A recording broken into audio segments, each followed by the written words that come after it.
Welcome to the four sides TV. Telangana రాజకీయాలు రోజుకొక మలుపు తిరుగుతున్నాయి. రోజుకొక మాటల తూటాలు పెరుగుతూనే ఉన్నాయి. కాంగ్రెస్ మీద బీఆర్ఎస్, బీఆర్ఎస్ మీద కాంగ్రెస్ మాటల యుద్ధం కొనసాగుతూస్తుంది.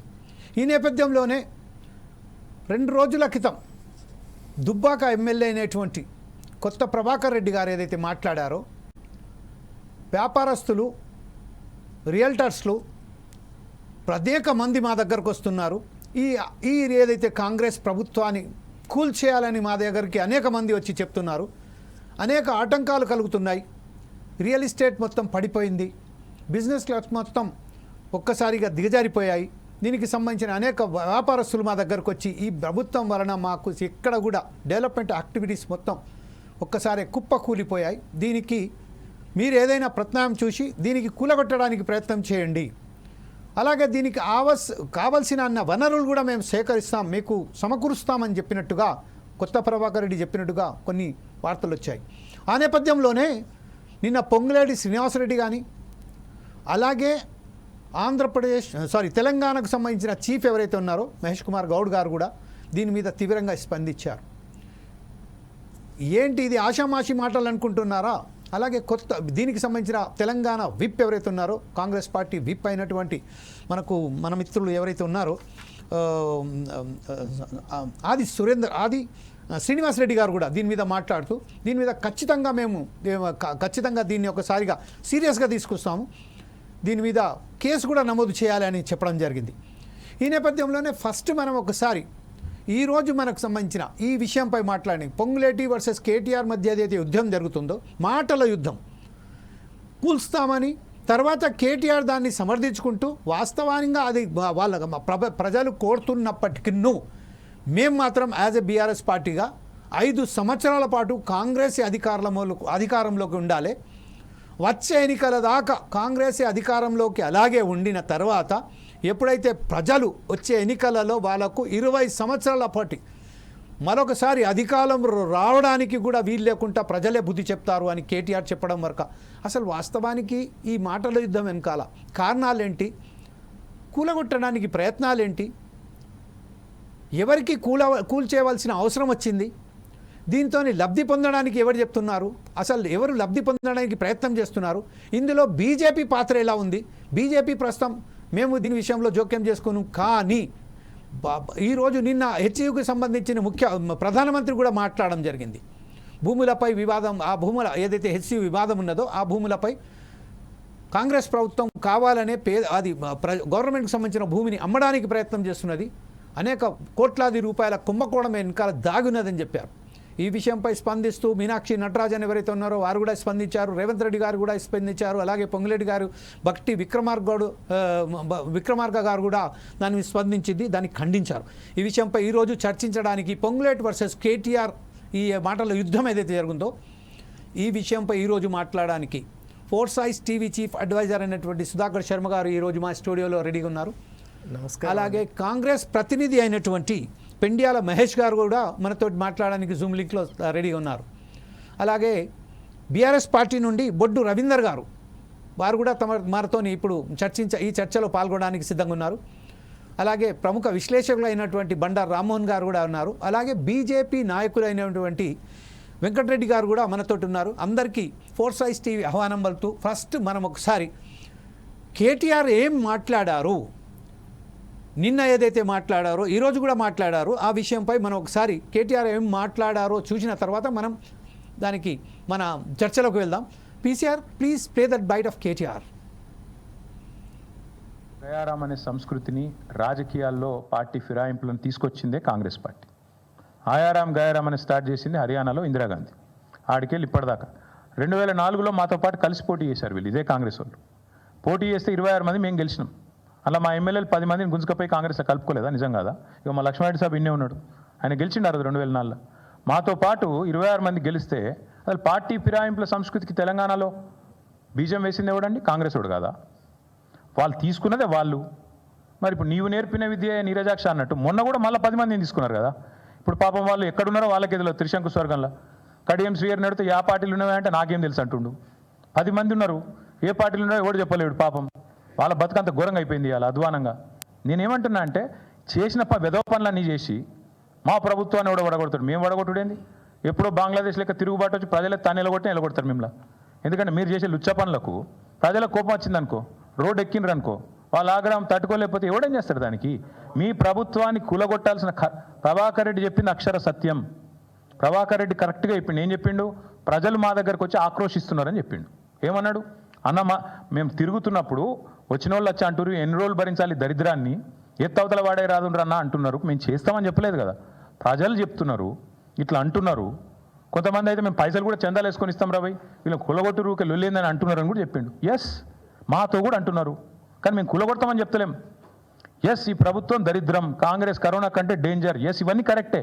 కానీ ప్రజలు నిర్ణయం తీసుకున్నారు. ప్రజాస్వామ్యంలో 5 ఏళ్ళు ఉండాలి.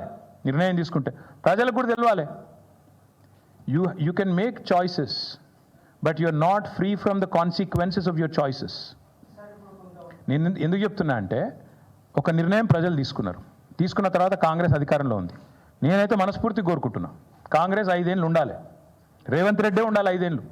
ఎందుకంటే మళ్ళీ 20 ఏళ్ళ తర్వాత ఎవడు కాంగ్రెస్ కోటేయడు. ఇది నా వ్యక్తిగత అభిప్రాయం. కాబట్టి మాకు ఈ దిక్కుమాలిన ప్రభుత్వాన్ని కూలగొట్టే ఆలోచన కానీ ఎజెండా కానీ కర్మ కానీ మాకు లేదు. అవసరమైతే సందర్భం వస్తే ప్రజలే రోడెక్కుతారు, తొక్కి అవతల వాడేస్తారు. ఇంతకంటే పెద్ద పెద్ద నియంత్రణలే కొట్టుకపోయినారు. కేటీఆర్ ఏం మాట్లాడారో మనం స్వచ్ఛంగా విన్నాం. నేనైతే మనస్ఫూర్తిగా కోరుతున్నాను, రేవంత్ రెడ్డి 5 సంవత్సరాల పాటు అధికారంలోకి ఉండాలి, చీఫ్ మినిస్టర్ గారే ఉండాలని చెప్పారు. మరోవైపు ఏమన్నారు? ప్రజలు వస్తున్నారు, వ్యాపారస్తులు అంటే చందాలేసి ఈ ప్రభుత్వాన్ని పడగొట్టడానికి మీరు దీనికి ఒకసారిగా స్టెప్స్ తీసుకోండి అని చెప్తున్నారని చెప్పారు. కొత్త ప్రభాకర్ రెడ్డి ఏదైతే చెప్పారో దాన్ని కూడా సమర్థించుకుంటూ పోయారు. ఒక పార్టీకి సంబంధించిన ఎవరైతే వర్కింగ్ ప్రెసిడెంట్గా ఉన్న ఈ కేటీఆర్ గారు ఇలా మాట్లాడడం ఎంతవరకు సమంజసం? దీనిపై మనం ఈ చర్చను కొనసాగిద్దాం. ప్రస్తుతం ఏదైతే ఉన్నదో మనం సుధాకర్ శర్మ గారితో మాట్లాడదాం. సుధాకర్ శర్మ గారు, కేటీఆర్ గారు ఏదైతే మాట్లాడో అది సమంజసమేనా? Thank you జమీల్జీ. ముఖ్యంగా ఈనాటి చర్చా కార్యక్రమాన్ని ఒక అకాడమిక్ డిస్కషన్గా తీసుకుంటే బాగుంటుందని నా అభిప్రాయం. ఎందువల్ల అంటే సుపరిపాలన అనేటువంటి అంశం ఒక ప్రాంత సమగ్రమైనటువంటి అభివృద్ధికి, భవిష్యత్తుకు నిర్మాణానికి శ్రీకారం చుట్టే అంశంగా మనం అందరూ భావిస్తాం. కాబట్టి పరిపాలన విషయంలో ఈరోజు ప్రతి పార్టీ కూడా కొంత క్రమశిక్షణ అనేటువంటి వైఖరి చాలా అవసరం. ఎందువల్ల అంటే శాసనసభ్యులే కానివ్వండి, మండలి సభ్యులే కానివ్వండి, వాళ్ళు మాట్లాడేటువంటి ఆ భాష, వాళ్ళు మాట్లాడే విధానం, అలాగే ప్రజలతో వాళ్ళు ఇంటరాక్ట్ అయ్యేటప్పుడు వాళ్ళు చేసేటువంటి కామెంట్స్ ఏవైతే ఉన్నాయో వాటన్నిటినీ కూడా చాలా జాగ్రత్తగా వాళ్ళు ఆలోచించి, 1-2 సార్లు ఆలోచించి, ఇంకోటి వాళ్ళ పార్టీకి అనుగుణంగానే మాట్లాడాలి. కొంతమంది స్వతంత్రించి మాట్లాడడం, తర్వాత దాన్ని మిస్ఇంటర్ప్రిట్ చేశారు, మా వ్యాఖ్యలు ఇలా ఉద్దేశించి చేసినవి కావు అని చెప్పడం కూడా మనం చూస్తున్నాం. ఈ వైఖరి ఏమవుతుందంటే ప్రజలలో పార్టీలు పలుచబడతాయి. అసలు ఒక పార్టీ ఎవరు మాట్లాడినా కూడా ఒకే మాట ఉంటుంది అనేటువంటి ఒక సిద్ధాంతం చాలా ముఖ్యం రాజకీయాలు. ఈరోజు ఆ ధోరణి నుంచి మనం చాలా దూరం వచ్చేసాం. కాబట్టి ఈరోజు చేసేటువంటి డిస్కషన్ ఒక పార్టీ మీద నింద వేయటం కానీ, ఇంకో పార్టీ మీద మనం దాన్ని ప్రశంస చేయటం కానీ ఉద్దేశం కాదు. అసలు రాజకీయాల్లో ఎటువంటి శిక్షణ ఉండాలి, ఎటువంటి క్రమశిక్షణ ఉండాలి, ఎటువంటి పద్ధతులు ఉండాలి, ఎలా చేస్తే కనుక మన రాష్ట్రం అన్ని రాష్ట్రాలకు ఆదర్శవంతంగా ఉంటుంది అనేటువంటి అంశాలని పెద్దలందరూ కూడా చర్చల్లో పాల్గొంటున్నారు. కాబట్టి వారి ద్వారా కూడా వాల్యుబుల్ ఇన్ఫర్మేషన్ తీసుకుందాం, ఇన్పుట్స్ తీసుకుందాం. దాని ద్వారా నిజంగా సమాజానికి కానివ్వండి, పొలిటికల్ పార్టీస్కి కానివ్వండి, ప్రభుత్వానికి కానివ్వండి, ప్రతిపక్షాలకు కానివ్వండి, ఎవరి బాధ్యతలు ఏమిటి, ఎవరి బాధ్యతలు ఎలా నిర్వహించాలనేటువంటి అంశంపై ఒక అవగాహన ఏర్పరచుకునేటువంటి ప్రయత్నం చేద్దాం. థ్యాంక్ యూ సుధాకర్ శర్మ గారు. ప్రస్తుతం ఒకసారి మనం మహేష్ గారి దగ్గరికి వెళ్దాం. పెండియాల మహేష్ గారు, మీరు చెప్పండి, ప్రస్తుతం మనం పొంగులేటి గారు ఏదన్నారు, 5 నుంచి 6,000 కోట్ల రూపాయల వరకు వాళ్ళు పోగు చేసుకున్నారు. ఈ రాష్ట్రానికి సంబంధించిన కాంగ్రెస్ ప్రభుత్వానికి కూల్చడానికి ప్రభుత్వం కేటీఆర్ ఎవరైతే కేసీఆర్ గారు దానికి సంబంధించిన ఒక కుట్ర పన్నుతున్నారని చెప్పారు. ఇదే నేపథ్యంలో 5 నుంచి 6,000 కోట్ల రూపాయలు కూడా వీళ్ళు వెచ్చించారు అని చెప్తున్నారు. ఈ విషయంపై మీరు ఎలా స్పందిస్తారండి? టీవీ వారికి, అదే విధంగా చర్చలో పాల్గొంటున్న పెద్దలందరికీ కూడా ముందుగా హృదయపూర్వకంగా నమస్కారాలు తెలియజేస్తూ, మీరు పొంగిరెడ్డి శ్రీనివాసరెడ్డి గారు మంత్రి గారు మాట్లాడిన విషయానికంటే ఇంతకుముందు పెద్దలు సుధాకర్ శర్మ సార్ చాలా క్లారిటీగా, ఎందుకు అనంటే ప్రజాస్వామ్య దేశంలో ప్రజలు ఓటు హక్కు వినియోగించుకొని నాయకులను కానీ ప్రభుత్వాన్ని కానీ ఎన్నుకునేటువంటి అవకాశం మన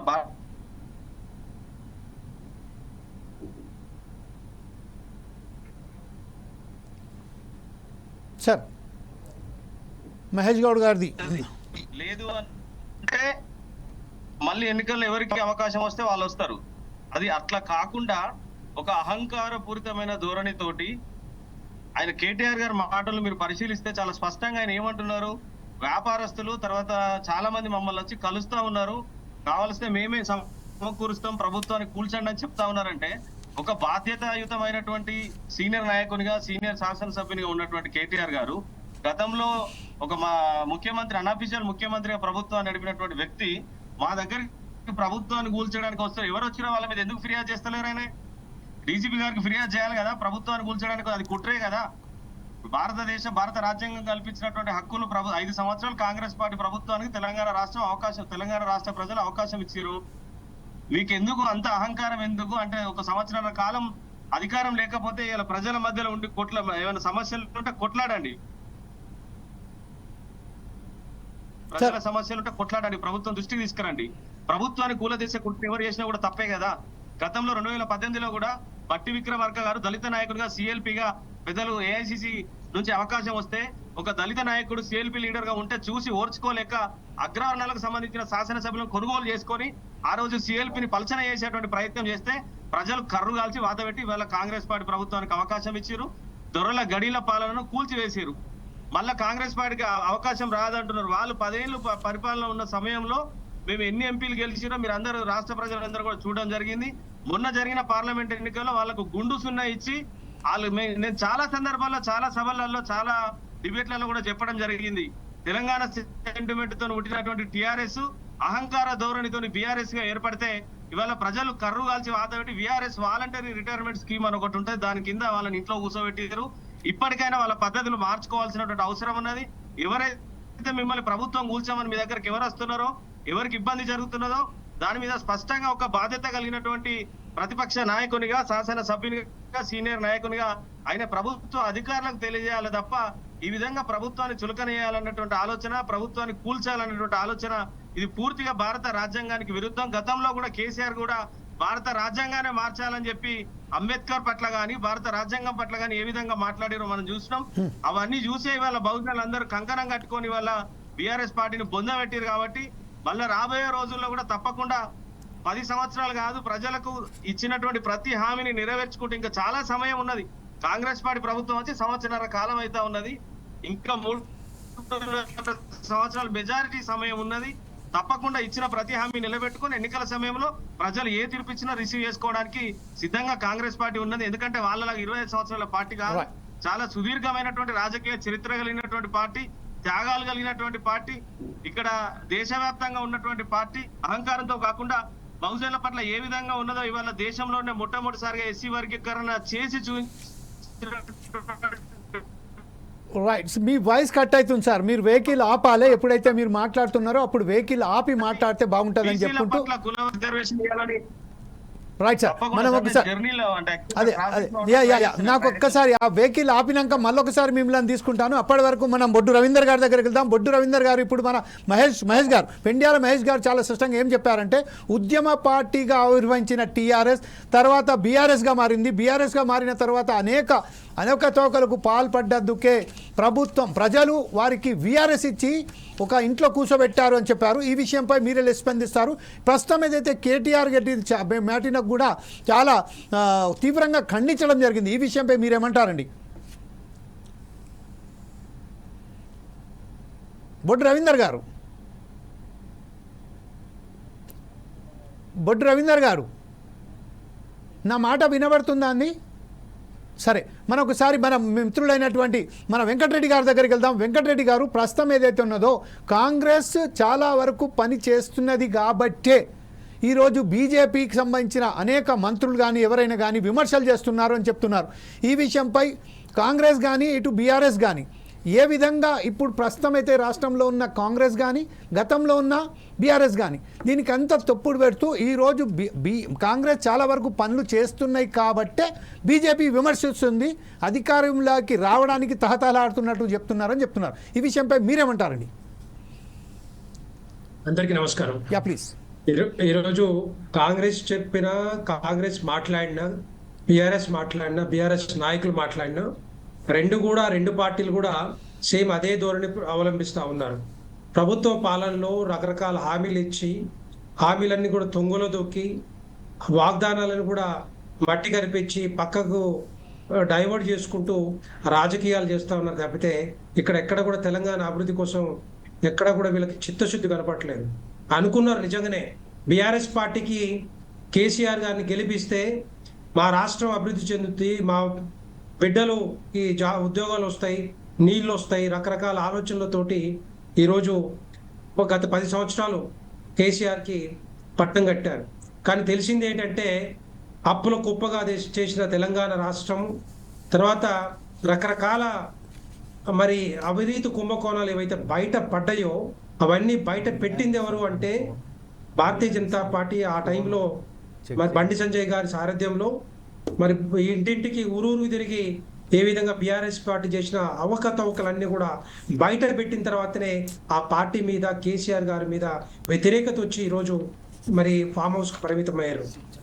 అదే ధోరణి ఈరోజు అదే ధోరణి కాంగ్రెస్ పార్టీ అధికారంలోకి వచ్చిన తర్వాత రకరకాల హామీలు ఇచ్చి వాటిని ఏమి చేయలేక, వాటిని అమలు చేయలేక ఈరోజు రకరకాల స్టేట్మెంట్లు, రకరకాల పనులు ఏది మాట్లాడినా ఏం చెప్పినా కూడా వాళ్ళదిలో చిత్తశుద్ధి కనపడట్లేదు.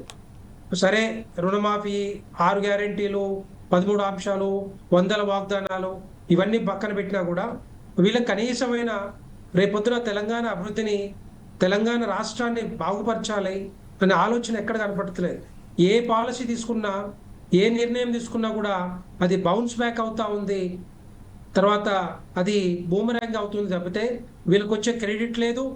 దాంట్లో భాగంగా రోజు రోజుకు పెరుగుతున్న వ్యతిరేకత వల్ల వాళ్ళకు ఏం మాట్లాడలేక, ఏం చేయలేక ఈరోజు, ఎందుకంటే అంతకుముందు లగ్గచర్ల కానీ, హైడ్రా కానీ, తర్వాత మూసి ప్రక్షాళన కానీ, తర్వాత నిన్న హెచ్సి భూములు కానీ ఏ నిర్ణయం తీసుకున్నా కూడా అవన్నీ కూడా వెనక్కిపోతున్నాయి.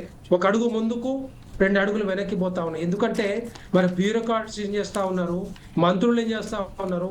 కాంగ్రెస్ పార్టీ సంవత్సరాల కొద్దిగా పరిపాలన చేసుకుంటూ మాకు ఎంతో ఎక్స్పీరియన్స్ ఉంది, అనుభవాలు ఉన్నాయని చెప్పిన వాళ్ళు మరి ఈ తెలంగాణ రాష్ట్రాన్ని తిరోగమన దిశలో తీసుకుపోతున్నారు తప్పితే పురోగమన దిశలో తీసుకుపోవట్లేదు. ఇది అందరూ ఆలోచిస్తూ ఉన్నారు.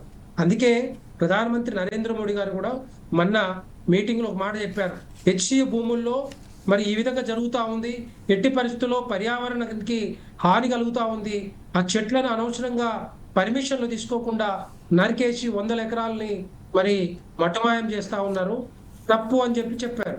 అదే మరి సుప్రీంకోర్టు కూడా మరి అదే మొట్టికాయలు వేసింది. ఇప్పుడు అంతకుముందు భారతీయ జనతా పార్టీ అంతకుముందు ఎప్పటి నుంచో అది ఎప్పుడైతే కొట్టిన దగ్గర నుంచి మొన్నటి వరకు కూడా మరి పోరాటం భారతీయ జనతా పార్టీ నుంచి మంత్రులు కానీ, కేంద్ర మంత్రులు బండి సంజయ్ గారు కానీ, కిషన్ రెడ్డి గారు కానీ అందరూ ఎంపీలు వెళ్ళి ధర్మేంద్ర ప్రధాన్ గారికి లేకపోతే అటవీ శాఖ మంత్రులకి రిప్రజెంటేషన్ ఇచ్చిన తర్వాతనే మొత్తం టోటల్ గా కదలిక వచ్చింది. డెఫినెట్ గా ఈ తెలంగాణ రాష్ట్రాన్ని మొత్తం టోటల్ గా మరి అభివృద్ధికి నోచుకోకుండా 2 పార్టీలు చేస్తా ఉన్నాయి కాబట్టి ఈ రోజు తెలంగాణ రాష్ట్రంలో భారతీయ జనతా పార్టీ వైపు చూస్తా ఉన్నారు. అది వ్యతిరేకతని దిగమింగలేక ఇప్పుడు ఏం మాట్లాడినా కూడా, ఎంతసేపు ఉన్నా కూడా మళ్ళీ భారతీయ జనతా పార్టీనే బుద్ధలుగుతూ ఉంటారు. వాళ్ళు ఇచ్చిన హామీలు పూర్తి చేయలేరు, వాగ్దానాలు పూర్తి చేయలేరు, వాళ్ళు ఏం చేస్తున్నారో అర్థం కాకుండా భారతీయ జనతా పార్టీ మీద మనం ఓర్వలేక రకరకాల స్టేట్మెంట్ ఇస్తున్నారు. ఈ రోజు బీఆర్ఎస్ పార్టీ కేటీఆర్ ఓర్వలేకనే మరి వాళ్ళకున్న అహంకార ధోరణి మనం చూసాం. రాజులు అనుకున్నారు వాళ్ళు, ప్రతిదీ కూడా అహంకార ధోరణితో పోతేనే ఈరోజు తెలంగాణ రాష్ట్ర ప్రజలు మరి పూర్తి వ్యతిరేకతతో వాళ్ళని ఏ విధంగా కట్టడి చేయాలో ఆ విధంగా కట్టడి చేసి కాంగ్రెస్ పార్టీకి మరి ప్రభుత్వాన్ని ఇచ్చారు. తర్వాత దీంట్లో కూలగొట్టే. ఎందుకంటే తెలంగాణ ప్రజలు ఒకసారి ఓటేసి గెలిపించిన తర్వాత అధికారం 5 సంవత్సరాలు ఉంటుంది. ఏ పార్టీకైనా కూడా, ఇటు కాంగ్రెస్ పార్టీ కానీ ఇంకో పార్టీ కానీ రేపొద్దున భారతీయ జనతా పార్టీ వచ్చిన కూల్చే కుట్ర మాత్రం డెఫినెట్ గా ఎవరు కూడా సహించే ప్రసక్తి లేదు. అంతకుముందు ఇష్టం వచ్చినట్టుగా రియల్టర్స్ కు ఎవరికైతే భూములు ఇచ్చిర్రో మరి ఆ రియల్టర్స్ బిల్డర్స్ వాళ్ళే ఇప్పుడు 5-6 వేల కోట్లు ఖర్చు పెట్టి ప్రభుత్వాన్ని కూల్చాలనుకుంటున్నారా? వాళ్ళ పేర్లు ఎందుకు బయట పెట్టాలి? ఎవరెవరు అన్నారో బయట పెట్టాలి. బయట పెడితేనే మరి ఎవరు కుట్ర చేస్తున్నారో కూడా అర్థమయ్యే అవకాశాలు ఉంటాయి. కానీ భారతీయ జనతా పార్టీకి మాత్రం ఎట్టి పరిస్థితుల్లో కూల్చే కుట్రే లేదు. కానీ అదే కాంగ్రెస్ పార్టీలో వాళ్ళు కూల్చుకునే ప్రక్రియ మొదలు పెట్టుకున్నారు. వాళ్ళు ఎందుకంటే ప్రజలే కాకుండా వాళ్ళ మధ్యలోనే కోఆర్డినేషన్ కానీ అండర్స్టాండింగ్ లేక ఈ ప్రభుత్వాన్ని ముందుకు తీసుకెళ్ళకపోలేక వాళ్ళు అతలాకుతలం అవుతా ఉన్నారు తప్పితే ఇక్కడ భారతీయ జనతా పార్టీ కూడా ఒకటే హామీ ఇస్తా ఉంది. మీరు 5 సంవత్సరాలు ఇంకా 3.5 సంవత్సరాలు ఉంది, ముందుకు తీసుకెళ్ళండి, పరిపాలన ముందుకు తీసుకెళ్ళండి, హామీలను పూర్తిగా నిలబెట్టండి, రుణమాఫీ పూర్తిగా అమలు చేయండి, చెప్పింది చేయండి తప్పితే అనవసరమైన మాటలు వేపుకుంటూ టైం పాస్ చేసే రాజకీయాలు మాత్రం ఈ తెలంగాణ రాష్ట్ర ప్రజలు ఎట్టి పరిస్థితుల్లో ఒప్పుకోరు. భారతీయ జనతా పార్టీ ఒప్పుకోదు. మేము కూడా రోడ్డు మీదకి వచ్చి మీరు ఏమేమైతే మరి అమలు చేయలేదో అవన్నీ కూడా తెలంగాణ రాష్ట్ర ప్రజలకు చెప్పే రోజులు దగ్గరలో ఉన్నాయి. ఓకే, ఇప్పుడు ఒకసారి మనం బండారు రామ్మోహన్ గారి దగ్గరికి వెళ్దాం. బండారు రామ్మోహన్ గారు ప్రస్తుతం ఏదైతే కేటీఆర్ గారు మాట్లాడారో, కేటీఆర్ గారు మాట్లాడుతూ ఖచ్చితంగా మా దగ్గరకు వస్తున్నారు అని చెప్పారు. అదే సమర్థించుకుంటూ మరొకసారి మాకు అవసరం కూడా లేదు, కూల్చే అవసరం కూడా లేదు, అధికారంలో రేవంత్ రెడ్డి 5 సంవత్సరాల పాటు ఉండాలని నేను కోరుకుంటున్నానని చెప్పారు. వెంకటరెడ్డి గారు చాలా క్లియర్గా ఏ విషయం చెప్పారంటే మా పార్టీకి అయితే అవసరమే లేదు, ఏ పార్టీని కూర్చో 5 సంవత్సరాల పాటు వాళ్ళు ఉండనియండి, మాకేం అవసరం అని చెప్పారు. ఇంకొక విషయం వెంకటరెడ్డి గారు చాలా క్లియర్గా చెప్పారు, ఎవరైతే నీ దగ్గరికి వచ్చారో కేటీఆర్ దగ్గరికి, వారు బ్యూరోక్రాట్సే కానివ్వండి, రియల్టర్సే కానివ్వండి, ఇంకా ఇతరత్ర ఎవరైనా ఉన్నారో వాళ్ళ ప్రేయర్లను ఖచ్చితంగా బయట పెట్టాలి అని చెప్పారు. అదే విషయంలో మనకు మహేష్ గౌడ్ గారు కూడా అదే విషయం, మహేష్ గారు కూడా మన పెండ్యాల మహేష్ గారు కూడా చెప్పారు. కానీ బీఆర్ఎస్ నాయకులకు సంబంధించిన చెప్పారో ఈ విషయంపై ఇది న్యాయపరమైన విషయమేనా? దీనికి సంబంధించిన న్యాయం ఏమంటుంది, చట్టం ఏమంటుంది సార్? జమీల్ గారు, మీకు అట్లాగే సుధాకర్ శర్మ గారికి, మహేష్ గారికి, వెంకటరెడ్డి గారికి, బొట్టు రవీందర్ గారికి మన 4 సైడ్ టీవీ ప్రేక్షకులను తీసుకున్నాం. దీని ఆద్యం మొదలు ఎక్కడ మొదలైంది? ఇక్కడ ప్రభాకర్ రెడ్డి గారి దగ్గర మొదలైంది ఈ వాదం. ప్రభాకర్ రెడ్డి గారు గతంలో మాకు 2 సార్లు ఎంపీ, మెదక్ ఎంపీగా, తర్వాత ఇప్పుడు ఎమ్మెల్యేగా ఉన్నారు, చట్టసభ సభ్యులు. నేనేమంటున్నానంటే ప్రభుత్వానికి వ్యతిరేకత ఉన్నది, ప్రజల్లో వ్యతిరేకత ఉంది అనే ముచ్చట వాళ్ళు చూసుకుంటాం. యాక్చువల్గా నేను ప్రజల ముందు 27 ఏకతుర్తి సభ కోసం సన్నాహక సమావేశంలో మాత్రం ఆయన కార్యకర్తలకు ధైర్యం ఇవ్వడానికి మాట్లాడండి. ప్రభుత్వం బదనామైంది, ప్రభుత్వం అవినీతి, రకరకాలు మాట్లాడి వాళ్ళు పార్టీ కార్యకర్తలు ఉత్తేజపరచడానికి అక్కడ తీసుకెళ్లడానికి మాట్లాడితే ఎవరు అభ్యంతరం పెట్టాం. వ్యతిరేకత ఉందా లేదా ప్రజలు తెలుసుకుంటాం. కానీ 2 అభ్యంతరకరాలు ఉన్నాయి. ఒక పార్లమెంట్ మెంబర్ గా 2 సార్లు, ఇవాళ ఎమ్మెల్యేగా ఉంటాను, పైసలు ఇచ్చి వాళ్ళు రెడీ ఉన్నారు, కొనమంటున్నారు, ఎమ్మెల్యేలు కొనమంటున్నారు. ఆ మాట ఎక్కడ రాలే. ఇప్పుడు మనకు కేటీఆర్ మాట్లాడిన తర్వాత ఆయన ఏమన్నాడంటే ప్రజల్లో వ్యతిరేకత ఉంది, ఈ మొత్తం అంతా ఆగమైపోయింది, మీరు మాకు డబ్బులు ఇస్తాం, కొను ఎమ్మెల్యేలను కొని ఎంతకైనా కొని మీరు ప్రభుత్వం మార్చండి, కూలగొట్టండి అనే మాట మాట్లాడండి. అది అభ్యంతరకరం అంటున్నారు స్పష్టంగా. కానీ దాన్ని ఇప్పుడు మన కేటీఆర్ నుంచి మొదలుపెట్టినాం, దాన్ని కేటీఆర్ ఎండార్ చేసిండు. ఎట్లా చేసిండు? ఆయన అనేది వాస్తవం ఏమన్నట్టు కదా. ఇప్పుడు ఒక అధినాయకుడు మా వాడు అట్లా ఆవేశంలో అనొచ్చు కానీ కొనుడు కరెక్ట్ కాదు.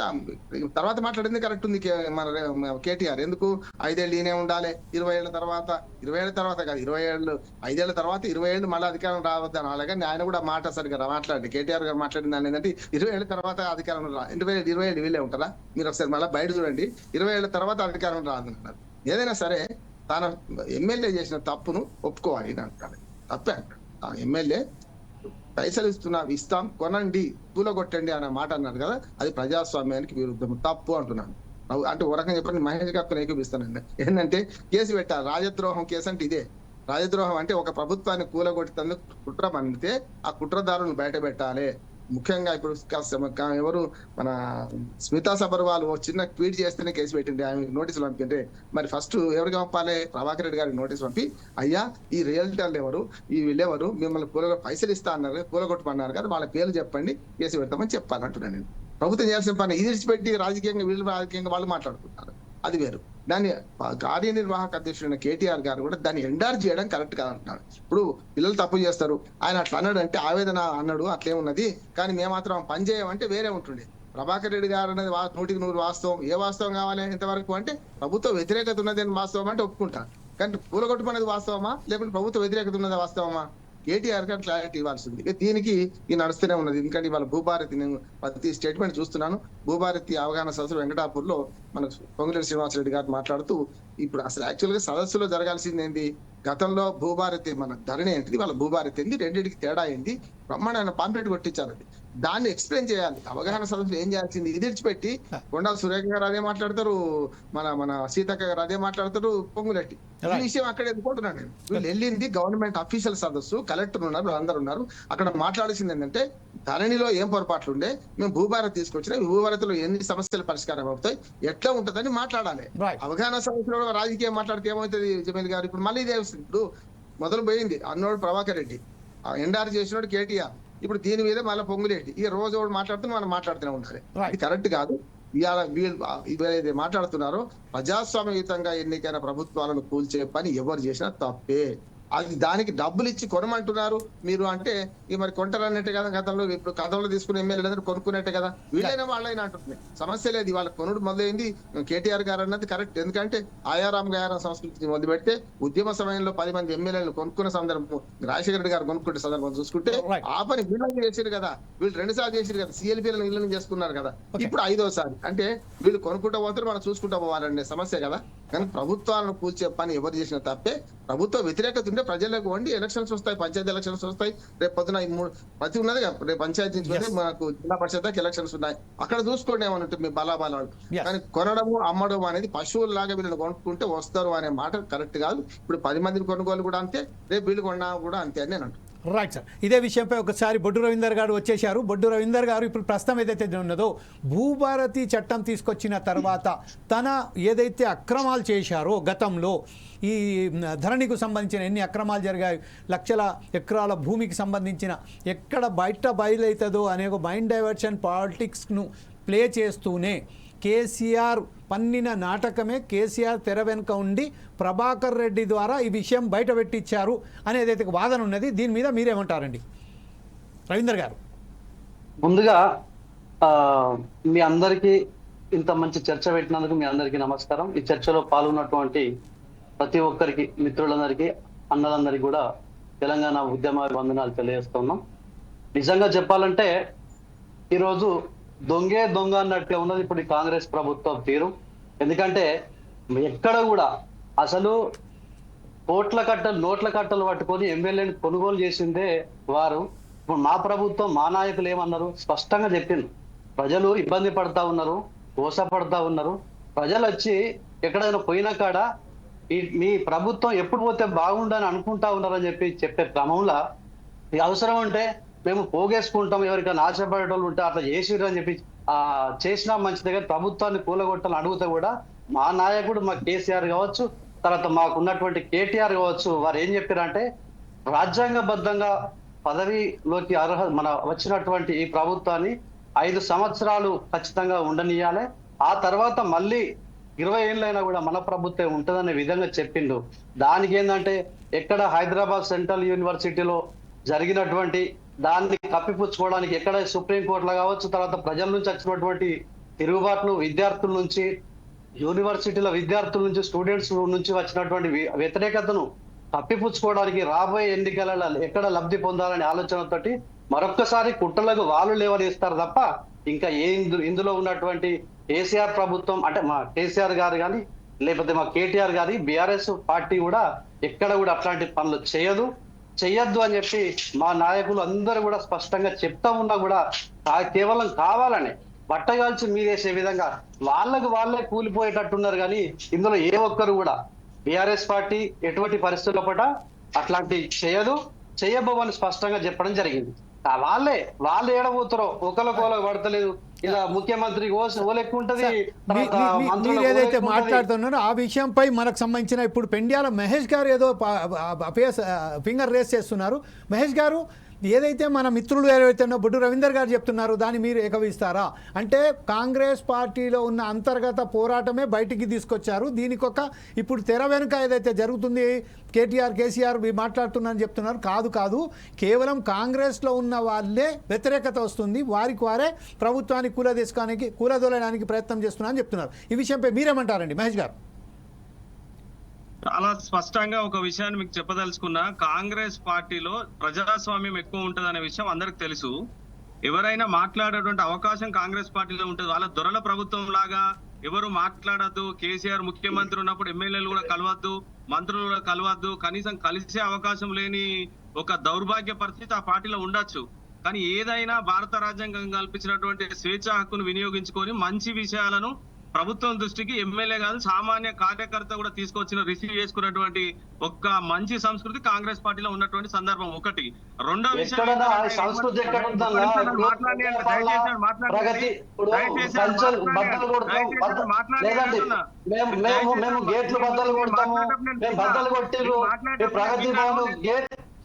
కాదు బ్రదర్, ఒకటే మన ప్రగతి భవన్ గేట్లు బద్దలు కొడతామని చెప్పారు, ప్రజాపాలన పెట్టారు, ప్రజల్ని కలుస్తాం, రోజు కలుస్తామని చెప్పారు. ఒక్కసారి ప్రారంభించిన తర్వాత మళ్ళీ ఇప్పటిదాకా ఒక్కసారి కూడా మన రేవంత్ రెడ్డి గారు, మన ముఖ్యమంత్రి గారు అక్కడ ప్రజాపాలన దరఖాస్తులు స్వీకరించారు, అక్కడికి పోయినరా, వాళ్ళ ప్రజలకు కలిసి మళ్ళీ మీరు డైవర్షన్ పోకూడదు. దయచేసి టాపిక్ అనేది టాపిక్ లో మాట్లాడతామని కోరుతాను. మహేష్ గారు, రవీంద్ర గారు మహేష్ గారు ఏదైతే చెప్తున్నారో పూర్తిగా విన్న తర్వాత మీరు సమాధానం చెప్తారు. కానీ మహేష్ గారు నాకు కాదు అవగాహన, ఒకసారి ఈ తెలంగాణ ప్రజలు మొత్తం చూస్తా ఉన్నారు, మీరు ఖచ్చితంగా మీరు గమనించండి. లేదు కాదు, మేము కాదే ప్రజలు, నేను చెప్తున్నా, చెప్పండి. మీరు వినండి, నా నోట్ చేసుకోండి, కావాలంటే మీరు క్వశ్చన్ చేయండి, నేను ఆన్సర్ చేస్తా. దయచేసి చెప్పండి అలా చెప్పండి. నేను ఏమంటున్నా అంటే, ఇంతకుముందు సోదరుడు రవీందర్ గారు మాట్లాడుతూ ఏమన్నారు అంటే, ప్రజలు మొత్తం కంప్లీట్ గా ఏదో వ్యతిరేకత వస్తున్నది, ప్రజలలో ఏదో ఇబ్బందులు. నేను అడుగుతా ఉన్నా, 4 సైడ్ ఎందుకు ప్రజలు ఇబ్బందుల్లో ఉన్నారు? మేము ఉచిత కరెంట్ ఇచ్చినందుకు ప్రజలు ఆనందిస్తూ ఉన్నారు. 200 యూనిట్ల కరెంట్ ఉచితంగా ఇస్తే ప్రతి పేదోడు ఇంట్లో కరెంటు వెలుగుతా ఉంటే, ఆ వెలుగులలో రాహుల్ గాంధీ గారు ఆ రోజు ఇచ్చిన హామీని ఇవాళ రేవంత్ రెడ్డి గారి క్యాప్టెన్షిప్ లో మొత్తం కేబినెట్ అంతా కూడా, శాసనసభ్యులందరూ కూడా ప్రజల కోసం పనిచేస్తా ఉన్నారు, ప్రజలు హర్షిస్తా ఉన్నారు. ఇవాళ సన్న బియ్యం ఇచ్చినటువంటి సందర్భంలో సన్న బియ్యం తినుకుంటూ మా కాంగ్రెస్ పార్టీ ప్రభుత్వం చేసిన గొప్పతనాన్ని కొనియాడుతా ఉన్నారు. ఇవాళ ఒక్కడ కూడా వడ్లు కొనుగోలు దగ్గర ఒక గింజ కూడా కోత లేకుండా, ఐకేపీ సెంటర్లలో ఎటువంటి అవినీతికి తావు లేకుండా, ఎటువంటి కోత లేకుండా తడిసిన ధాన్యాన్ని కూడా, ముద్దలైనటువంటి ధాన్యాన్ని కొని బోనస్ ఇచ్చినందుకు రైతులు ఇవాళ హర్షిస్తా ఉన్నారు. ఏకకాలంలో 2 లక్షల రూపాయల రుణమాఫీ చేసినందుకు హర్షిస్తా ఉన్నారు. ఇవాళ ఫీజు రియంబర్స్మెంట్ విషయంలో మాట్లాడుతున్నందుకు హర్షిస్తా ఉన్నారు. ఇవాళ 10 లక్షల రూపాయలకు ఆరోగ్యశ్రీని పెంచినటువంటి ఘనత ఇవాళ కాంగ్రెస్ పార్టీ ప్రభుత్వం తీసుకున్నందుకు హర్షిస్తా ఉన్నారు. ఇవాళ కాంగ్రెస్ పార్టీ ప్రభుత్వం ఏర్పడ్డ వెంటనే మహిళలకు సాధికారిత ఉండాలని చెప్పి ఇవాళ ఉచిత బస్సు ఇచ్చినందుకు ఇవాళ హర్షిస్తా ఉన్నారు. ఎక్కడికి పోయినా కూడా ఇవాళ ప్రజలందరూ కూడా సబ్బండ వర్గాలు ఇవాళ బ్రహ్మరథం పడతా ఉన్నారు.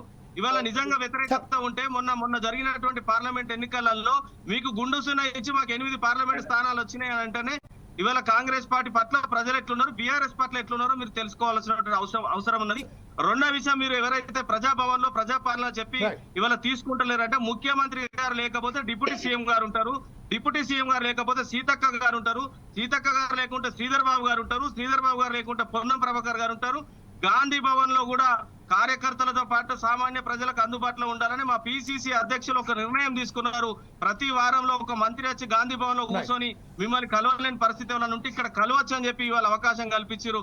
దయచేసి 4 సైడ్స్ టీవీ చర్చలో పాల్గొన్న వాళ్ళందరికీ కూడా తెలుసు, ఆ రోజు హోంశాఖ మంత్రిగా ఉన్నటువంటి మహమూద్ అలీని గేట్ కాడికెళ్ళి వెళ్ళగొట్టినటువంటి దుస్థితి మీది. ఇవాళ ఆ రోజు ఈటల రాజేందర్ గారిని పార్టీలోకి వెళ్ళి బయటకు పోయినప్పుడు ఎమ్మెల్యేలను కలవలియాలి అని చెప్పిన దుస్థితి మీది. ప్రజా యుద్ధ నౌక తెలంగాణ రాష్ట్రం కోసం కొట్లాడినటువంటి గద్దర్ను గేట్ బయట నిలబెట్టిన దౌర్భాగ్య పరిస్థితి మీది. ఇవాళ ప్రజల వద్దకు వస్తూ మహేష్ గారు మీరు ఏదైతే అంశాలు లేవనెత్తారో ఆ అంశాలు లేవెత్తిన అంశంపై రవీందర్ గారు ఏదో మాట్లాడదాం అనుకుంటున్నారు. రవీందర్ గారు చెప్పండి సార్. ఇప్పుడు ఏదైతే అంశాలు లేవెత్తారు చాలా కరెక్ట్గా మహేష్ గారు చెప్పారు. అంటే కొన్ని సందర్భాలలో గద్దర్కు సంబంధించిన కూడా రానియలేదని చెప్పారు. ఈ విషయంపై మహమూద్ అలీని సైతం అంటే అనేక అంశాలు లేవెత్తారు. ఈ విషయంపై మీరేమంటారండి? గో హెడ్ మహేష్ గారు. మనం రవీందర్ గారు ఓకే రైట్. మరొకసారి ఇంటర్నెట్ ఏదో ప్రాబ్లం వచ్చినట్టుంది రవీందర్ గారి దగ్గరికి. మనం ఒకసారి మన మిత్రులైనటువంటి మన వెంకటరెడ్డి గారి దగ్గరికి వెళ్దాం. వెంకటరెడ్డి గారు అగైన్ దిస్ ఒక చిన్న సబ్మిషన్ సార్, ఇంకో చిన్న సబ్మిషన్ సార్, చిన్న సబ్మిషన్. ఇంతకుముందు భారతీయ జనతా పార్టీ సోదరులు మాట్లాడుతూ ఇవాళ బీఆర్ఎస్ కానీ ఇవాళ కాంగ్రెస్ కానీ ఏదైతే నాయకులను కొనుగోలు చేయాలి, ప్రభుత్వం కూలగొట్టాలి, ఇది మంచిది కాదని మాట్లాడుతుంది. నిజంగా దయ్యాలు వేదాలు వల్లించినట్టుగా ఉన్నది. ఇలా మహారాష్ట్రలో ఏదైతే ఉద్ధవ్ ఠాక్రే గారు ప్రభుత్వాన్ని కూల్చింది ఎవరండి? మిగిలిన మొత్తం రాష్ట్రాలలో ఇక్కడ వీళ్ళకి ఎక్కడైతే ప్రాబల్యం లేదో అక్కడ స్థానికంగా ఉన్నటువంటి లోకల్ పార్టీస్ ప్రభుత్వాలు ఏర్పాటు చేస్తే వాళ్ళ మధ్యలో చిచ్చు పెట్టి ఆ ప్రభుత్వాలను నయానో భయానో ఈడీ పేరుతోనో లేకపోతే ఇంకేదో పేరుతోనో బెదిరించి ప్రభుత్వాలను కూల్చుకొని హస్తగతం చేసుకున్నటువంటి పరిస్థితిని ఇవాళ భారతదేశ ప్రజలు గమనిస్తలేరా? వాళ్ళకు మాట్లాడే హక్కు ఉందా? ఇవాళ బీఆర్ఎస్ వాళ్ళ తోక పార్టీగా మారిపోయింది. బీఆర్ఎస్ బీజేపీ రెండు కలిసి మొన్న ఎమ్మెల్సీ ఎన్నికల్లో కలిసి పనిచేసినాయి. ఇవాళ ప్రజలు చాలా స్పష్టంగా ప్రత్యామ్నాయ పార్టీగా కాంగ్రెస్ పార్టీ వాళ్ళ రాష్ట్రంలో కానీ దేశంలో కానీ ఇవాళ ప్రజల కోసం నిలబడే పార్టీ కాంగ్రెస్ పార్టీ అని నిలబడుతుందని చెప్పి ప్రజలు నమ్ముతా ఉన్నారు. వీళ్ళు దయాలు వేదాలు వంచినట్టుగా పెద్ద పెద్ద మాటలు మాట్లాడితే ప్రజలు నమ్మే పరిస్థితిలో లేరు. ఖచ్చితంగా ఇచ్చినటువంటి ఇప్పుడు ఆ గ్యారంటీల విషయం ఇవాళ సంవత్సరాల కాలంలోనే కాంగ్రెస్ పార్టీ ప్రభుత్వాన్ని అడుగుతా ఉన్నారు. ఇప్పుడు ఏదైతే చెప్పారో వెంకటరెడ్డి గారు ఏదో మాట్లాడుతున్నారు. ఒక్క నిమిషం సోదరా అన్న, ఒక్క నిమిషం. అయిపోయింది, మీరు మాట్లాడింది ఆల్రెడీ. ఇంకెందుకు మాట్లాడతారు? మహేష్ గారు ఒకసారి మన వెంకటరెడ్డి గారు ఏదైతే చెప్తున్నారో ఇన్న తర్వాత మీరు వద్దురు కానీ మళ్ళీ ఖచ్చితంగా అవకాశం మీరే తీసుకుంటండి. మీరు ఆగండి, నేను చెప్తాను. నేను చెప్పిన తర్వాత చెప్పండి. నేను సమాధానం చెప్పిన తర్వాత చెప్పండి.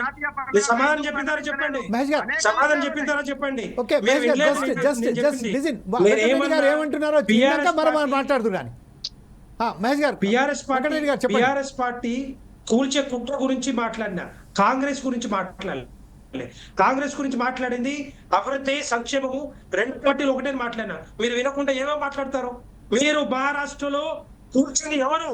మీ ప్రభుత్వం, మీ కాంగ్రెస్ పార్టీ, మిగతా పార్టీలు అనుకోని ఎవరు నాకు అర్థం కాదు. శివసేన తోటి కాంగ్రెస్ పార్టీ పొత్తు పెట్టుకుంటుందా, లేకపోతే ఎన్సీపీ పొత్తు పెట్టుకుంటుందా? కూర్చుంది మీరు.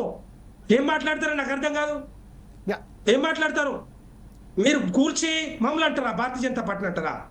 రేపు నేను అనేది ఏంటంటే ఇక్కడ అన్నది టిఆర్ఎస్ పార్టీని మిమ్మల్ని చెప్పింది. కాంగ్రెస్ పార్టీని, కాంగ్రెస్ ప్రభుత్వం, కాంగ్రెస్ పార్టీని ఒక నిమిషం ఉండండి. కాంగ్రెస్ పార్టీని అభివృద్ధి సంక్షేమ పథకాల గురించి మాట్లాడినా అవి వినండి. మీరు వినకనే ఏదేదో మాట్లాడితే ఎట్లా? నేను కూడా కల్పించుకొని మాట్లాడగలుగుతా. ఇది కాదు, కరెక్ట్ కాదు. అవును, మీ పార్టీని ఓడించే పార్టీ భారతీయ జనతా పార్టీ. ఈ దేశంలో ముక్త ని చేసేది భారతీయ జనతా పార్టీ. ఏ రాష్ట్రంలో ఎన్నికలు వచ్చినా కూడా ఆ ఎన్నికల్లో ఓడించేది భారతీయ జనతా పార్టీ, కాంగ్రెస్ పార్టీని. మీకు అర్థం కావట్లే. ఈ రాష్ట్రంలో కూడా వచ్చేది భారతీయ జనతా పార్టీ. గుర్తుంచుకోండి, భారతీయ జనతా పార్టీ వస్తా ఉంది. ఇక్కడ ప్రతి ఒక్కరు కూడా గమనిస్తున్నారు. మీరు చేసేవి, బీఆర్ఎస్ చేసినవి అన్ని కూడా తెలుసు, ప్రతి ఒక్కరికి కూడా తెలుసు. కాబట్టి మీరు చెప్పంగానే ఏదో నిజంగా అబద్ధాలు నిజాలైపోయి ఏదో మాట్లాడగా అయిపోతుంది అనుకుంటున్నారా? రోజు పొలిటికల్ స్టేట్మెంట్ ఇస్తే ఇక్కడ అభివృద్ధి జరుగుతుంది అనుకుంటారా? ఎంత తప్పు ఇదంతా. డెఫినెట్ గా తెలంగాణ ప్రజలు గమనిస్తున్నారు. మీరు ఎన్ని మాట్లాడినా కూడా నేనేమంటున్నా, భారతీయ జనతా పార్టీకి కూర్చే కుట్ర లేదని చెప్పినా మీరు వినలే సరిగా. వినకుండానే ఏమో మాట్లాడుతున్నారు. మేము 5 సంవత్సరాల పరిపాలన ప్రజలు మీకు ఓట్లు ఇచ్చి గెలిపించారు. మంచి చేయండి, ఎవరుతున్నారు? మీరు మంచి చేస్తుంటే ఎవరు రారు కదా అడ్డము.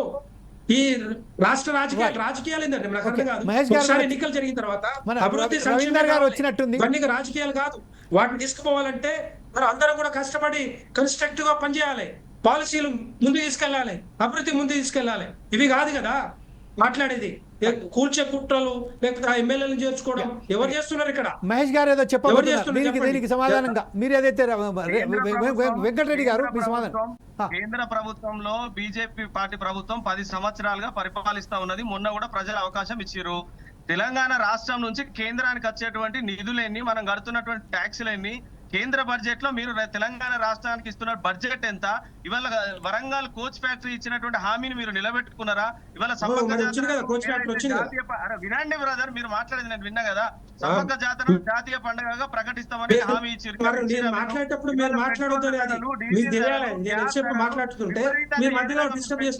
ప్రజల నడ్డి విధంగా విరుస్తా ఉన్నారు. ఇవాళ మీరు కేవలం మతాన్ని అడ్డం పెట్టుకొని మీకు దమ్ము ధైర్యం ఉంటే పెట్రోల్ ధరలు తగ్గించండి. ఇక్కడ ఏమని చెప్తా ఉన్నా నేను, ఇవాళ కేంద్రంలో కంప్లీట్ గా భారతీయ జనతా పార్టీ ఫెయిల్ అవుతా ఉన్నది. ఇవాళ మీరు ఇచ్చిన హామీ ఏ ఒక్కటి కూడా నిలబెట్టుకోలేదు. తెలంగాణ రాష్ట్రం మీద సవతి తల్లి ప్రేమ చూపిస్తా ఉన్నారు. మీరు ఇచ్చినటువంటి బడ్జెట్ లో మీరు నార్త్ ఇండియా ఉత్తర భారతదేశానికి ఏ విధంగా కేటాయిస్తున్నారు, ఇక్కడ ఎట్లున్నది. మరీ ముఖ్యంగా ఇవాళ ఎస్సీ వర్గీకరణ విషయంలో కానీ బీసీ కులగణన విషయంలో కానీ బీసీ ప్రధానమంత్రి ఉండడానికి గొప్పగా చెప్పుకున్నటువంటి మీరు కనీసం కేంద్రంలో బీసీ సంక్షేమ శాఖ కేటాయించడంలో మీరు విఫలమయ్యారు, కులగణన చేయడంలో విఫలమయ్యారు, రిజర్వేషన్ చేయడంలో విఫలమయ్యారు. ఇవాళ సబ్బండ వర్గాలను మీరు మహేష్ గారు మన వెంకటరెడ్డి గారు ఏదో చెప్పబోతున్నారు. దానికి ఇంకొక విషయం నేను చూడదలుచుకునేది అంటే ప్రస్తుతం ఏదైతే ఉందో మన స్టేట్ రాజకీయాలు మాట్లాడుతున్నాం. ఈ స్టేట్ రాజకీయాలలో పొంగులేటి గారి మధ్య కేటీఆర్ గారి మధ్య ఏదైతే జరిగిందో ఆ విషయం పైన దృష్టి సాధిద్దాం. కొనుగోళ్లు జరుగుతున్నాయా లేవా? కొనుగోలు జరిగితే అది దానికి సంబంధించిన అది వాస్తవానికి ఎంత దరిద్రంగా ఒక విషయం అతను మాట్లాడారంటే అతను ఎమ్మెల్యేలు ఎవరైతే ఉన్నారో వారికి సంబంధించిన పేర్లు బట్ట బయలు చేయండి. ఎవరెవరు వచ్చారు, ఎంత డబ్బు ఇస్తానన్నారు. ఆ విషయంలో పొంగులేటి గారు అన్నారు 5,000 నుంచి 6,000 కోట్ల రూపాయలు రెడీగా పెట్టుకున్నారని. ఇతను ఏమన్నారు బ్యూరోక్రాట్స్ వస్తున్నారు, రియల్స్టేట్స్ వస్తున్నారు. వాస్తవానికి అవన్నీ దీని మీద చర్చ పెడదాం. వెంకటరెడ్డి గారు ఏదో చెప్పబోతున్నారు మీ విషయం ఏదైతే స్టేట్మెంట్ ఇచ్చారో దాని మీద. కమాన్ వెంకటరెడ్డి గారు చెప్పండి సార్. జమీల్ గారు ప్లీజ్. జమీల్ గారు కాంగ్రెస్ నాయకులు అవగాహన లేకుండా మాట్లాడుతూ ఉన్నారు కోచ్ ఫ్యాక్టరీ గురించి. నేను చెప్పేది ఏంటంటే తెలంగాణ రాష్ట్రానికి 10 సంవత్సరాల కాలంలో 10 లక్షల కోట్ల రూపాయలు ఖర్చు పెట్టి ఈ రోజు అభివృద్ధి చేస్తా ఉన్నారు. అది మీకు తెలియదు. అది మీరు ఇచ్చిన హామీలకు భారతీయ జనతా పార్టీ తీసుకుంటుందా? మీరు ఇచ్చిన హామీలకు భారతీయ జనతా పార్టీ బాధ్యత తీసుకుంటుందా? భారతీయ జనతా పార్టీ బాధ్యత తీసుకుంటారా? మీరు చేతగాక దమ్ము లేక ధైర్యం లేక మీరు చేయలేకపోతా ఉన్నారు. అది ప్రజలందరూ గమనిస్తున్నారు. తెలంగాణ రాష్ట్రంలో మేము ఇచ్చిన ప్రతి హామీ నిలబెట్టుకున్నాం. కేంద్రంలో మీరు ఏం చేసినా అడిగింది తప్ప మీరు గమనించలేకపోతున్నారు. అభివృద్ధి చేస్తే ఇక్కడ మీరు అభివృద్ధి చేయకపోతే మీరు అభివృద్ధి చేస్తే బీఆర్ఎస్ పార్టీ కూల్చి కుట్ర ఎందుకు వస్తుందని చెప్పాలి. కూల్చి కుట్ర వచ్చిందంటే డెఫినెట్ గా తెలంగాణ ప్రజలు కంకణబద్దులుగా ఉన్నారు కదా, మరి అందరూ కూడా కలిసి రైట్. ఇదే ఎనీహౌ మహేష్ గారు వెంకటరెడ్డి గారు ప్రస్తుతం మనం రవీందర్ గారు ఫోన్ లైన్ లో అందుబాటులోకి వచ్చేసారు. ఎందుకంటే ఇంటర్నెట్ కొంచెం ప్రాబ్లం ఉండే కాబట్టి ఫోన్ లైన్ లో మాట్లాడుతున్నారు. రవీందర్ గారు బొడ్డు రవీందర్ గారు రాష్ట్రం అభివృద్ధి కదా లేక మీరు అన్ని అబద్ధాలు ఇచ్చి వాటిని ఏం చేయలేక మీరు చేతులు ఎత్తేసారు కాబట్టి ఈ రోజు ఇవన్నీ కూడా చర్చలకు వస్తా ఉన్నాయి. అది మీరు గమనించుకోవాలి. రాష్ట్రాన్ని డెవలప్ చేసింది భారతీయ జనతా పార్టీ, మోడీ గారు డెవలప్ చేశారు. ఈ రోజు 4 రకాలు ఎక్కడ చూసినా కూడా ఇంత పెద్ద రోడ్లు, హైవేలు, స్కైవేలు, రైల్వేస్, ఎయిర్వేస్ వస్తుందంటే ఇదంతా కూడా భారతీయ జనతా పార్టీ కృషి వల్లనే. మీకు నిజంగానే చిత్తశుద్ధి ఉంటే, నిజంగానే ప్రేమ ఉంటే మేము 2 రూపాయలు మీరు తగ్గించినాం కదా, ఇప్పుడు మీరు తగ్గించండి.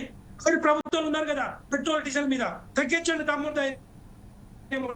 రైట్. ఓకే రవీందర్ గారు బొట్టు రవీందర్ గారు ఏదో మాట్లాడదలుచుకున్నారు. అతను లైన్ లో ఉన్నారు. రవీందర్ గారు చెప్పండి సార్. ఇప్పుడు ప్రస్తుతం ఏదైతే ఉన్నారు ఎక్కడ మాకు వ్యతిరేకత ఉన్నది, ఎక్కడ వ్యతిరేకత ఉన్నదని మాట్లాడుతాను కదా. వాళ్ళు వ్యతిరేకత కప్పిపుచ్చుకోవడానికే చేస్తా ఉన్నారు. ఎక్కడ వ్యతిరేకత అసలు వాళ్ళని సంతృప్తి వాళ్ళు చేసిన పనులు సంతోషపడడానికి ఏమున్నాయని వాళ్ళు 2,500 రూపాయలు ఇస్తా అన్నటువంటి 2,500 మంచిగా ఇస్తారని చెప్పి ఇబ్బంది లేకుండా మంచిగా ఉన్నారు ప్రజలు.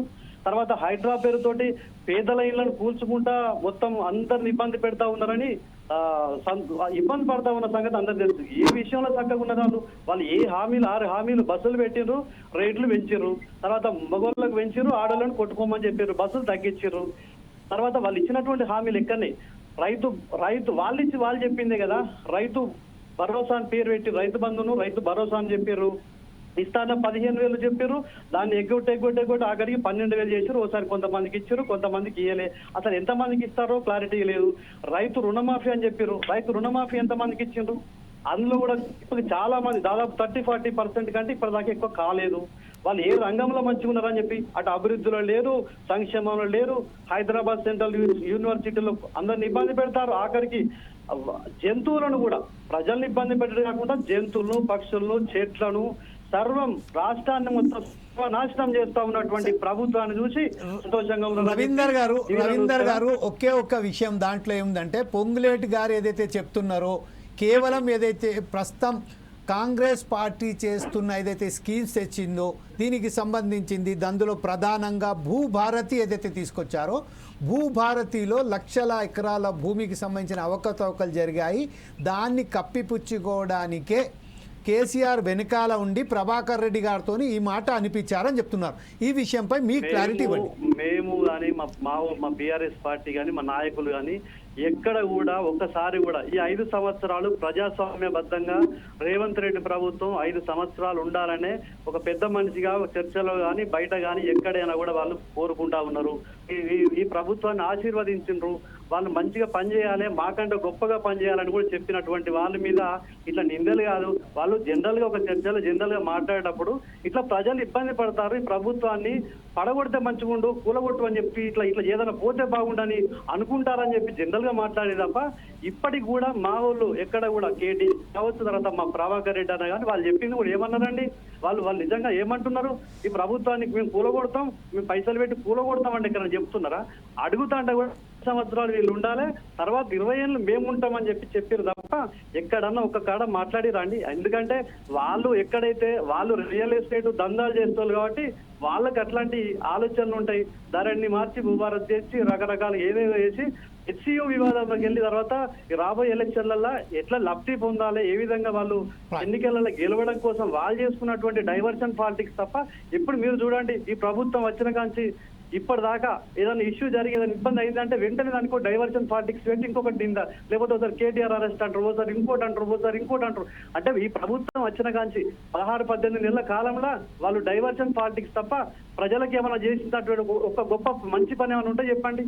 అన్ని లేవండి. హైదరాబాద్ సెంట్రల్ యూనివర్సిటీలో ఆఖరికి నిరుద్యోగులు కావచ్చు, విద్యార్థులందరూ కూడా వాళ్ళు ఎక్కడైతే కన్నెర చేసిండ్రో తర్వాత దేశవ్యాప్తంగా కూడా ఈ ప్రభుత్వం బదనామైంది కాబట్టి వాళ్ళ నుంచి తప్పించుకోవడానికే మా మీద మా బీఆర్ఎస్ పార్టీ నాయకుల మీద వీళ్ళందరూ అక్కసు ఇంకా కూడా వెళ్ళగప్తా ఉన్నారు తప్ప మాకైతే మా బీఆర్ఎస్ నాయకులకు కావచ్చు ఎవరికి కూడా మా అధిష్టానం ఖచ్చితంగా ఈ ప్రభుత్వం 5 సంవత్సరాలు బలంగా కోరుకుంటాను. మా బీఆర్ఎస్ పార్టీ కంటే మా వాళ్ళకంటే ఇంకా మంచిగా పనిచేయాలని కోరుకుంటాను. కానీ ప్రజలు మాత్రం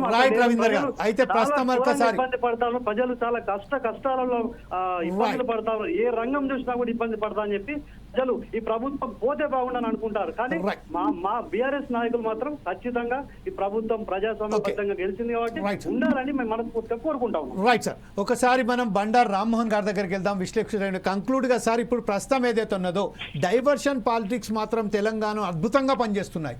ఎప్పుడైతే ప్రజా సమస్యల పట్ల ఎప్పుడైతే ఒక విషయం బయటికి వస్తుందో ఇమీడియట్లీ ఏదో ఒక ఇష్యూ తీసుకొచ్చి దాన్ని డైవర్షన్ పాలిటిక్స్ అని ఎవరైనా కానివ్వండి, అది కాంగ్రెసే కానివ్వండి, బీజేపీయే కానివ్వండి, బీఆర్ఎస్ఏ కానివ్వండి, డైవర్షన్ పాలిటిక్స్ అనే చెప్తున్నట్టుగా మనం ఇప్పుడు ఈ కంక్లూజన్ చర్చలో మనం చూస్తున్నాం.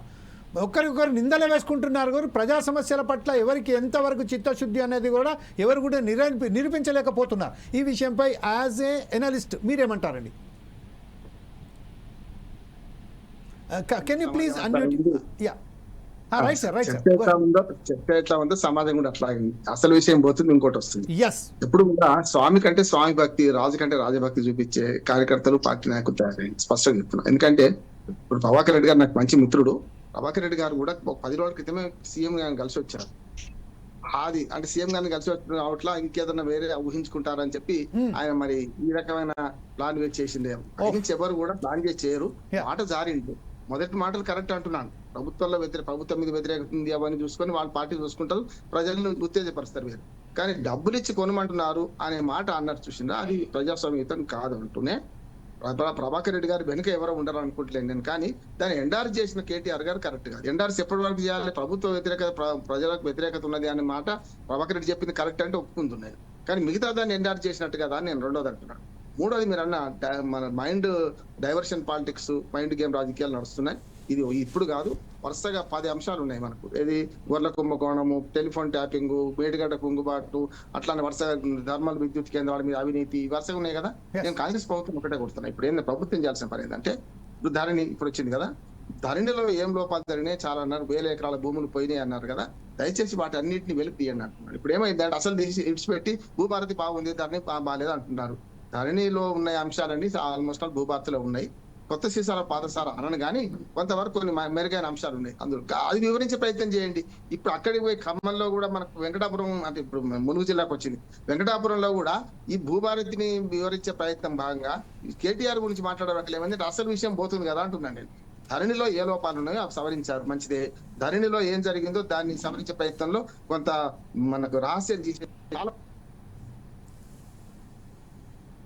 ధరణిలో ఏదైతే లోపం ఉందో గతంలో పెద్ద పెద్ద భూస్వాములు అన్ని కూడా అకౌంట్స్ దాచిపెట్టుకునే అవకాశం ఉండేది సార్. పెద్ద పెద్ద భూస్వాములు పెద్ద దొరలు వీళ్ళందరూ కూడా నాలాంటి మీలాంటి భూములు ఏమో బయటపడే పరిస్థితి ఉంటే ఎంత భూమి ఉంది అనేది ధరణి మన వెబ్సైట్ లో రహస్యం ఉండే అది తీసేసారు. చాలా ఒప్పుకోవాలి. అంటే మీరు ధరణిలో లేని ఏవైతే లోపాలున్నాయో వాటిని మనం పరిహరించడం మేము బాగా చేసినామని చెప్పుకుంటే ప్రజలు ఓట్లేస్తారు. కానీ ఇది విడిచిపెట్టి కేటీఆర్ గురించి అక్కడ అవసరం ఉందని నేను అంటున్నాను. అది అయిపోయింది. ఇప్పటికైనా సరే రాజు కంటే రాజభక్తి, స్వామి కంటే స్వామి భక్తి చూపించే ప్రయత్నాలు చేస్తున్నారు. మైండ్ డైవర్షన్ పాలిటిక్స్ చేస్తున్నారు. ఇప్పటికీ కాళేశ్వరం మీద ఒక రిపోర్ట్ వచ్చింది, మా షా రిపోర్ట్ ఇచ్చారు, అది బయట పెట్టమంటాను ఏమైంది అనేది. అట్లాగే మనకు విద్యుత్ సంస్థల మీద లోకూర్ గారి రిపోర్ట్ వచ్చింది, 3 నెలలు అయింది, ఇది బయట పెడతలేదు కదా. అంటే అందులో ఏం చేయలేదు అన్నట్ట. ఇప్పుడు చాలా మాట్లాడుతున్నారు కదా, బయట పెట్టి వాటిలో తేల్చి గత ప్రభుత్వం యొక్క తప్పులను బయట పెడితే ప్రజలు ఆలోచిస్తారు. ఇప్పుడు మీరే బదనాం అవుతున్నారు, మీరే మన బాధ్యత చేస్తున్నారు. ఈ 2 పార్టీల మధ్యన దానిలో ప్రజలు అడిగిపోతున్నారు అంటున్నా. ప్రజలకు అసలైన పాలన పొందగాలి. ఇప్పటికి కూడా ఇంకొక 36 నెలలు మిగిలింది. ఇప్పుడన్నా పరిపాలన మొదలు పెట్టండి. ఎందుకంటే దగ్గరకు టైం ఎవరి కోసం మిగలదు. 5 ఏళ్లే 2020 మ్యాచ్ ఆడతారు ప్రజలు. రేవంత్ రెడ్డి గారు అనేది కరెక్ట్. టెస్ట్ మ్యాచ్లు పోయినాయి, 1 డే మ్యాచ్లు పోయినాయి, 2020 మ్యాచ్ ఆడతారు. కనుక ఇప్పుడైనా సరే 36 నెలలు, వచ్చే 36 నెలల్లో ప్రజాపాలన చేయండి, మంచి పేరు తెచ్చుకోండి. 5 ఏళ్ళు మీరు ప్రభుత్వాలు ఉండాలని మన ప్రజలందరూ కోరుకుంటున్నారు. Right sir. ఓకే, అయితే కంక్లూడ్గా మనం సుధాకర్ శర్మ గారు ప్రస్తుతం ఏదైతే ఉన్నదో మైండ్ డైవర్షన్ పాలిటిక్స్లో నడుస్తున్న ఈ నేపథ్యంలోనే ప్రజా శ్రేయస్సు మాత్రం ఎటో తొంగల తొక్కేశారు. ఒక అవకాశం నాకు ఇవ్వండి సార్, ఒక అవకాశం. యా చెప్పండి మహేష్ గారండి. అవును సార్, అవును. మాట్లాడండి సార్, మాట్లాడండి. టైం సమయం చాలా తక్కువ ఉన్నది కాబట్టి go head. Please go head sir.